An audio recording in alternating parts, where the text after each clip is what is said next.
Hi, this is Sandy Shellis on Political Coffeehouse, and today I want to talk about the Senate vote on the War Powers Act. We really have a lot to talk about here. So, every once in a while, Congress actually has, well, not so much Congress this time, it was the Senate, but Washington has a chance to make a decision. They can make a decision that tells you where the country's headed. Nope. This week, the Senate voted 53 to 47. They rejected the limits on presidential war powers just as Iran tensions are flaring and rising, and the United States is not looking very good. And if you believe the mainstream media, you're getting propagandized. Mm-mm. They had the chance to say no war without our approval. They had the chance. They chose not to. And let me tell you, if you have lived through the last 20 years of Middle East wars, that decision should make you feel like shit. So that shitty decision, right? It's a big geopolitical story. And you know what? American media touches on it briefly. No, they don't really unpack it. But the Senate did. They really did vote down with Democrat John Fetterman, the big piece of shit he is, voting with the Republicans 53 to 47, like I said. And Congress said, okay, we're just going to, we're going to decline. We're going to forget about our constitutional authority over war powers. And it matters. It matters because under the U.S. Constitution, Congress is supposed to decide when the U.S. goes to war. The president is the commander in chief. Yeah. But the authority to declare war, that is with Congress. But you know what? Just like everything in the United States, it's been eroding for decades. The resolution that they voted down would have required explicit congressional approval before the U.S. military could take offensive action against Iran. But without that safeguard, this president, this maniac, this psychopath can move forward with military escalation first and ask Congress later, even if it bothers with it at all. And if it sounds familiar, it really should, because we've been here before. We have been down this goddamn road. And I talk about the histories a lot because I've lived through them. The Vietnam War expanded without a formal declaration of war. The Iraqi War, that was launched on intelligence, which we know was later proved to be deeply flawed. They lied. Cheney and Bush. Remember that? And then for more than 20 years, the United States operated under the 2001 Authorization for Use of Military Force, passed right after 9/11. And this has been stretched to justify military operations in so many countries. Back then, the authorization was supposed to target the people responsible for 9/11. But over time, it became the legal framework for these drone wars and special operations missions and the military campaigns across the Middle East and Africa. And look at what we're looking at now.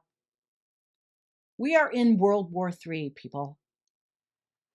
And Iran is going to get the better of us. Iran is not a small regional militia. They have, I think, 90 million people, and they have a 10 million person military. A direct war with them is insane. And it's going to lead the United States into this decades war bullshit. Mark my words, and we're going to lose a lot of people. It would likely involve a lot of countries, which it's happening now. They've closed down the Strait of Hormuz. The oil markets are being, which I don't really care about, actually. I think we need to be off all of that shit anyway, because we're on our way to ecological, environmental, and overshoot collapse. But the entire Persian Gulf region is a mess. So, I don't know. Congress, the senators, man, They really should have been asserting their authority, but they are bought and paid for. A lot of them. Maybe not Thomas Massey, who is a Republican, and Rand Paul. But once again, military action, that's going to win because we are in the United States, an imperialist nation. Here we go again. Military escalation. And the Constitution was supposed to slow this down. It was. War is one of the most consequential decisions a government can make. And here we are, affecting the lives and economies and global stability because of the United States and Israel. And once it starts, this is going to ripple. It's going to ripple. It's rippling. It's rippling. It's going to ripple for decades. And the Democrats and the Republicans are complicit. The trend has been towards expanding presidential war authority, and our Congress is passive and bought and paid for. Citizens United started that, and then APEC could move in with billions. More money. It's insane. How did Miriam Adelson buy Donald Trump? Very easily. Very easily. So Greater Israel's going to happen. Jared Kushner gets his Gaza redo to make it look like the Riviera. And because our country is full of, in my opinion, idiots. And you look at some of the Congress people that talk. Listen to Mark Wayne Mullen. Ignorant, clueless. And then there is the Speaker of the House. Lying little. Oh, it's emotional. But I have given up. I have a saying that if you simply don't have any expectations, you never get disappointed. Yep. But it wasn't a procedural, just a procedural vote. This is really supposed to signal to American people how much oversight Congress has. And it looks like to me like not much.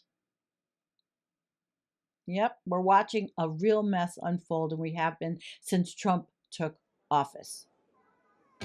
So, here we go. Let's escalate military action.